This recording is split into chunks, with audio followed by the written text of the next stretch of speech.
Hello my dear friends, कैसे हैं सभी। आई होप सभी अच्छे हैं। स्वागत है आपका मेरे चैनल जियो ऑनलाइन कोचिंग क्लासेस में। जो भी नए हैं प्लीज मेरे चैनल को सब्सक्राइब करें। अगर वीडियो पसंद आए तो लाइक करें, शेयर करें। हम सब्जेक्ट जो हमारे हिस्ट्री स्टार्ट कर रखा था क्लास 7 थी। चैप्टर 6 के हम 2 क्लासेज कर चुके थे, लेकिन मैं थोड़ा सा आपको बता देती हूँ पीछे क्या था। चैप्टर का नाम है नगर व्यापारी और शिल्पीजन। चोल वंश की राजधानी तंजावुर थी। 12 महीनों बहने वाली नदी कौन सी थी वर्ष में? कावेरी नदी थी। ठीक है। तंजावुर कौन है? एक मंदिर नगर। काशा किससे मिलकर बनती है? तांबे और रांगे, यानी रांग को क्या बोला जाता है? तीन बोला जाता है। और जो चोलकालीन जो काश्य मूर्तियां थी वो किस तकनीक से बनाई जाती थी? लुप्त मोम जो तकनीक थी उससे बनाई जाती थी। इसके बाद मंडीपा क्या होती है? मंडी उपज बेचने की जगह होती है। पुष्कर सरोवर कहाँ पर है? अजमेर में है। और बड़े और छोटे व्यापारी क्या होते हैं? देखिए, व्यापारी कई तरह के होते हैं, तो जिसको छोटे भी बोला जाता है और बड़े व्यापारी भी बोला जाता है। इसके बाद देखिए मसाले। उष्ण कटिबंधीय जो जगह थी, यानी उष्ण कटिबंधीय जलवायु में उगाए जाने वाले मसाले कौन कौन से हैं? काली मिर्च, जायफल, दालचीनी और सौंठ। हम्पी कहाँ पर स्थित है? कृष्णा और तुंगभद्रा जो नदी है उनकी घाटी पर स्थित है। विजयनगर की स्थापना किसने की? हरिहर बुक्का ने। और इनकी राजधानी कौन सी है? हम्पी। इसके बाद सूरत का भी हमने कर लिया था। मक्का का क्या बोला जाता है? प्रस्थान द्वार बोला जाता है, क्योंकि बहुत से हज यात्री जो है जहाज से यहीं से रवाना होते हैं। इसके बाद देखिए आज जो हम स्टार्ट कर रहे हैं, आज का हमारा टॉपिक है, इसी चैप्टर का आगे हम स्टार्ट करते हैं। जोखिम भरा दौर मसूलीपट्टनम के लिए चुनौती। मसूलीपट्टनम या मछलीपट्टनम नगर जो है कहाँ पर स्थित है? कृष्णा नदी के डेल्टा पर स्थित है। हॉलैंड और इंग्लैंड दोनों देशों की ईस्ट इंडिया कंपनियों ने मसूलीपट्टनम पर नियंत्रण प्राप्त करने का प्रयत्न किया, क्योंकि तब तक वह आंध्र तट का सबसे महत्वपूर्ण पत्तन बन गया था। पत्तन क्या होता है? बंदरगाह होता है। मसूलीपट्टनम का किला किसने बनवाया? हॉलैंड वासियों ने बनाया। क्वेश्चन बनता है यहाँ से। गुमास्ता क्या होता है? ईस्ट इंडिया कंपनी द्वारा नियुक्त व्यापारी, उसे क्या बोला जाता है? गुमास्ता कहा जाता है। गोलकुंडा का मुख्य पतन, यानी मसूलीपट्टनम को क्या माना जाता है? गोलकुंडा का मुख्य पतन माना जाता है। गोलकुंडा का सूबेदार कौन है? मीर जुमला। ठीक है। और गोलकुंडा को मुगल साम्राज्य में मिला दिया था। क्वेश्चन इंपॉर्टेंट बनता है। गोलकुंडा को कब जो है मुगल बादशाह ने अपने साम्राज्य में मिला लिया था? तो कब मिला लिया था? 1686 से 1687 में जो है मुगल बादशाह था औरंगजेब, उसने क्या किया था? गोलकुंडा को मुगल साम्राज्य में मिला लिया था।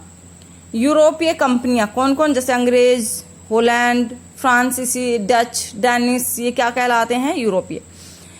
ने समुद्री व्यापार पर अपना नियंत्रण स्थापित करने के लिए नौ शक्ति का प्रयोग किया। शिल्पीजन कौन है? पेशगी की प्रणाली पर काम करने लगे, जिसका अर्थ यह था कि उन्होंने जो यूरोपीय एजेंट थे उनसे पहले ही पेशगी ले लेते थे, तो उन्हें जिनसे वो पेशगी ले लेते थे उनके लिए ही उनको कपड़ा बुनना होता था। 18वीं शताब्दी में बंबई, कलकत्ता और मद्रास नगरों का उदय हुआ है, जिसे आज हम किस नाम से जानते हैं? महानगर के नाम से हम इनको जानते हैं। शिल्प और वाणिज्य में बड़े बड़े परिवर्तन आए जब बुनकर जैसे कारीगर तथा सौदागर यूरोपीय कंपनियों द्वारा इन नए नगरों में स्थापित ब्लैक टाउन्स में स्थानांतरित हो गए। ब्लैक टाउन्स क्या होते हैं? ब्लैक यानी देसी व्यापारियों और शिल्पकारियों को इन ब्लैक टाउन्स में सीमित कर दिया गया। गोरे शासकों ने, यानी क्वेश्चन क्या आता है? फोर्ट सेंट जॉर्ज कहाँ पर है? फोर्ट सेंट जॉर्ज मद्रास में है। और फोर्ट सेंट विलियम, दोनों में डिफरेंस देख लीजिए। जॉर्ज है तो मद्रास, और विलियम, यानी विलियम देखिए वर्ड भी बड़ा है, 4 आ रहे हैं इसमें, विलियम तो 4 आ रहे हैं, तो इसमें भी क्या हो जाएगा? कलकत्ता। इसमें भी 4 है ना अल्फाबेट जो हम वर्ण बोलते हैं, तो ऐसे याद कर लेना। कोर्ट सेंट विलियम कहाँ पर है? कलकत्ता में। फोर्ट सेंट जॉर्ज कहाँ पर है? ये मद्रास में है। यहाँ पर इन्होंने क्या किया, अपने जो इन्होंने आवास जो बनाए थे, अपने जो किले जो बनाए थे वो यहाँ पर स्थापित किए थे।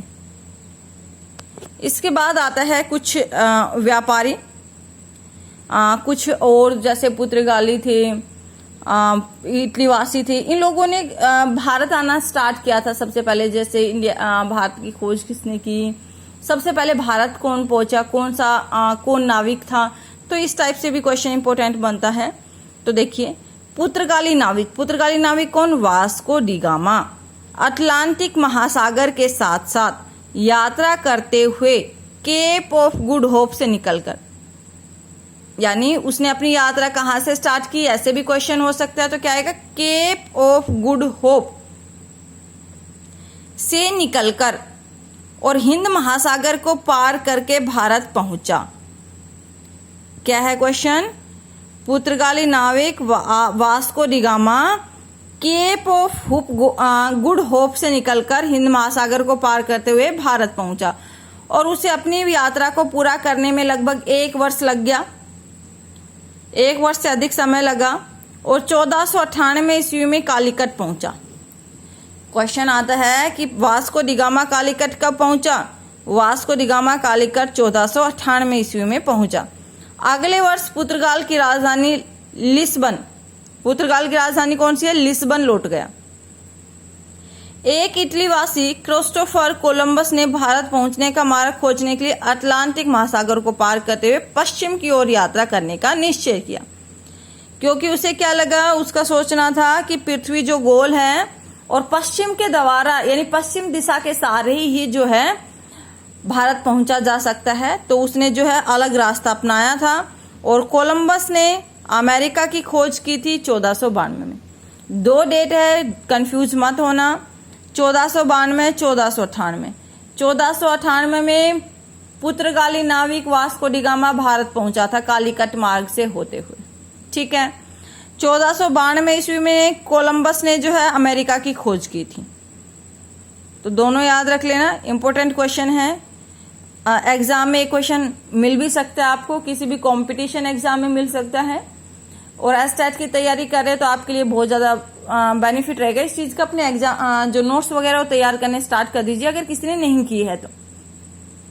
आई होप आपको क्लास पसंद आई होगी। पसंद आई हो तो मेक श्योर मेरे चैनल को सब्सक्राइब करें जो नए हैं। वीडियो पसंद आई है तो लाइक करें और अपने फ्रेंड्स फैमिली के साथ शेयर करें। मिलते हैं नेक्स्ट क्लास में। Thank you.